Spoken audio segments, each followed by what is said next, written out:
Doutor Victor, festa de Natal chegando aí, pelo menos lá em casa o pessoal já está se organizando aí, quem chama quem prepara o que para ceia, e eu já estou começando a ficar um pouco preocupada. O que está se recomendando aí da parte de infectologia também, não só aqui no Brasil, mas no mundo afora? Então, veja só, nós agora, especificamente em Curitiba, e também estendendo esse comentário para o Brasil, nós estamos tendo o nosso pior pico epidemiológico de transmissibilidade do coronavírus. Se nós formos pegar a primeira semana epidemiológica, que foi quando nós tivemos o nosso primeiro caso no Brasil, e nós fomos observar a semana 32, foi a pior na evolução. Então, isso foi em julho. Até chegar a semana 47, que foi 2 semanas atrás. Então, hoje, nós estamos vivendo em Curitiba a pior fase da pandemia do coronavírus. O que isso reflete, né? Muito provavelmente, uma das causas foi o feriado.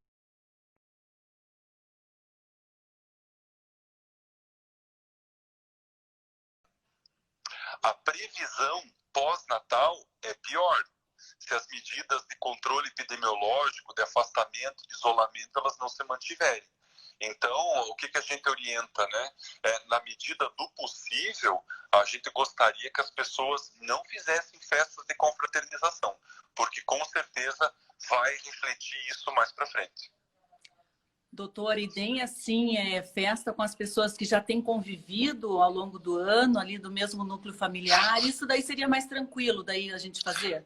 Sim, no mesmo núcleo familiar não teria problema. Agora, lembrar também que as pessoas que acabam fazendo se elas moram na mesma casa, é importantíssimo que elas mantenham um controle rigoroso, principalmente nos dias que antecedem o Natal. Porque hoje a contaminação do vírus, ela está acontecendo muito no ambiente intradomiciliar, por causa exatamente da falta de cuidado que você tem com relação à ventilação, ao uso de álcool gel, né, a higienização da casa. Então, tudo isso precisa ser levado em consideração a fim de evitar que o ambiente domiciliar se torne um ambiente de altíssimo risco para a disseminação do vírus. E, doutor, muita gente aí remete o Natal, as festas de fim de ano, ao encontro com os avós, né? Com aquelas pessoas que são as mais queridas da família, né? Isso daí é uma preocupação também, pode ser um problema para as pessoas do grupo de risco, idosos? Com certeza sim. Apesar de que o grupo de risco acima de 60 anos sempre foi e continuará sendo um foco importante desse vírus. No entanto, agora nós podemos observar que a faixa etária dos 25, adolescentes, até os 50 anos tem sido muito afetada.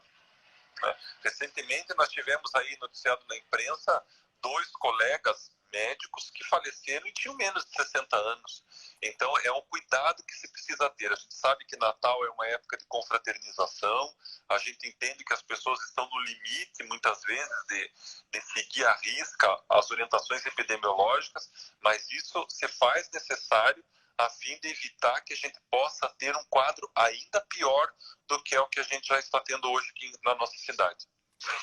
E, doutor Victor, a respeito do preparo dos alimentos, né? Qual é a recomendação para a gente também não ter problema de contágio durante servir e até no próprio preparo ali no cozimento dos alimentos? Sim, verduras, leguminosas, de uma maneira geral, que você compra na rua, o ideal é quando chegar em casa proceder à lavagem com água, colocar o hipoclorito, né, materiais que você traz para casa com plástico, o ideal é você passar o álcool 70 no plástico antes de manipular os alimentos que estão dentro do plástico. São algumas orientações que a gente tem feito a fim de evitar que você acabe se contaminando, porque o vírus, se eu, por exemplo, tiver com um quadro respiratório e eu espirrar numa sala, o vírus pode ficar 3 horas em caráter de contágio. No plástico, já foi identificado a presença do vírus 72 horas depois. Na cartolina, 24 horas. Né? E no cobre, talheres, que a gente pode utilizar até 8 horas. Então, assim, nós estamos lidando, infelizmente, com um inimigo cruel e invisível. E, doutor Victor Horácio, em relação às compras de Natal, aí, quais são as recomendações dos infectologistas? Agora a gente tem uma tendência de aumento de movimento no comércio, né? A gente não sabe muito bem se as lojas vão conseguir respeitar o isolamento, né? O distanciamento. E também há a questão dos funcionários que têm contato com muitas pessoas ao longo do dia, né? Qual é a recomendação dos infectologistas sobre essas pessoas que atuam e que frequentam o comércio? Quando você sai, o ideal na compra dos presentes de Natal é que, se isso sendo necessário, você escolha uma pessoa da casa para fazer isso. Então, é uma pessoa que sai, não várias pessoas que estão saindo. Quando você chegar na loja, existem algumas coisas que são importantes. Primeiro, não ter aglomeração. Segundo, é a loja disponibilizar o álcool gel. Com essas medidas, você consegue, muitas vezes, fazer as compras de uma forma mais segura. Lembrando que a compra online também acaba sendo uma medida importante que ajuda na segurança, evitando a contaminação do vírus. Aquele abraço no Papai Noel, aquela foto simbólica, vamos deixar mais para frente, doutor?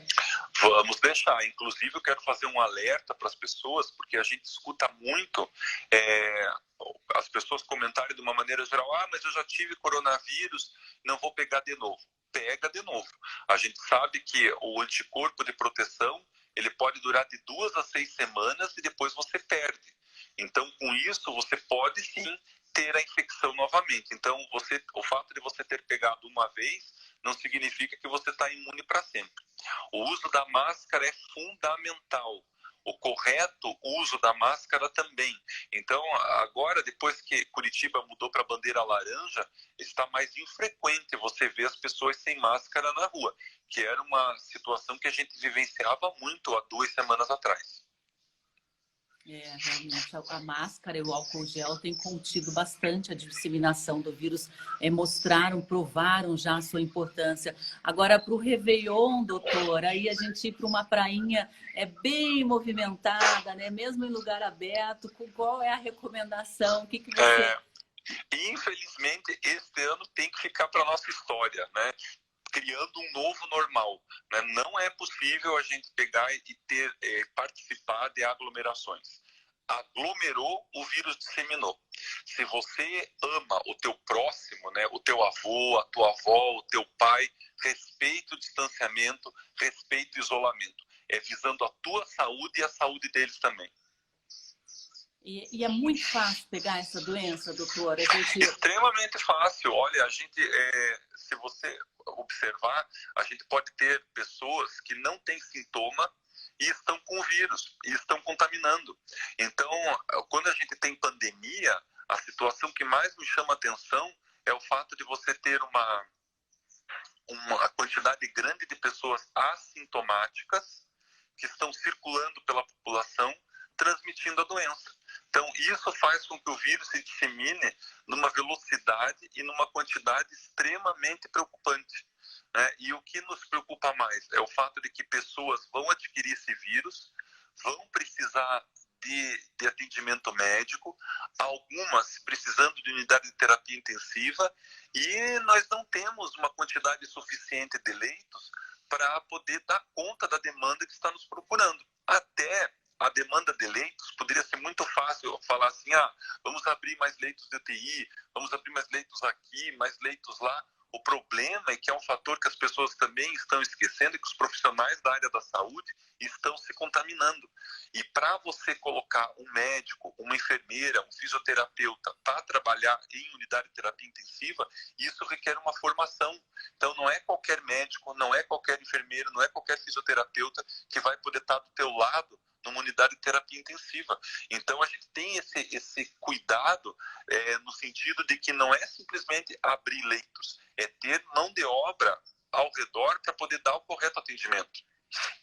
E a mão de obra médica especializada já era escassa, né, doutor? Ter essas pessoas com uma formação, que é uma formação extremamente extensa, né, específica, já era escassa antes de tempos de pandemia, né? Agora, o senhor tem sentido no hospital e conversando também com seus colegas da área de saúde que está havendo essa escassez de profissionais? Isso já é um problema? Veja, a escassez de profissional, eu acho que ela acaba ocorrendo principalmente porque nós estamos tendo profissionais se contaminando. Né? Recentemente nós tivemos 2 médicos que foram a óbito. Nós temos enfermeiras entubadas, fisioterapeutas em unidade de terapia intensiva. Então, assim, existe essa escassez porque os profissionais que estão na linha de frente, eles estão se contaminando por mais cuidados que se tenha. E isso faz com que seja um fator a mais na dificuldade de manutenção desses leitos. Isso não é só em Curitiba, não é só no Brasil, isso está acontecendo no mundo. Tanto é que nos esquemas de vacinação, e a gente torce para que venha logo, quem está na primeira linha para receber esta vacina são exatamente as pessoas acima de 80 anos, os cuidadores dessas pessoas e os profissionais da área da saúde que estão na linha de frente. Exatamente, é o grupo prioritário, né? O primeiro da fila.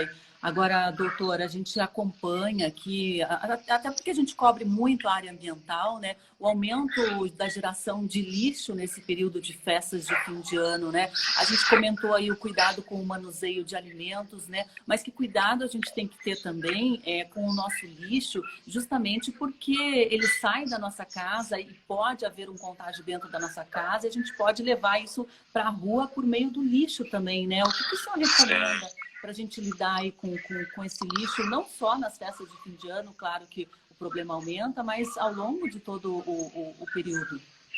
O ideal no manuseio do lixo é você utilizar luva, né? Então, quando você estiver descartando lixo de uma maneira geral, ao manipular um saco de lixo, você esteja utilizando luva e essa luva seja descartada ao final da manipulação.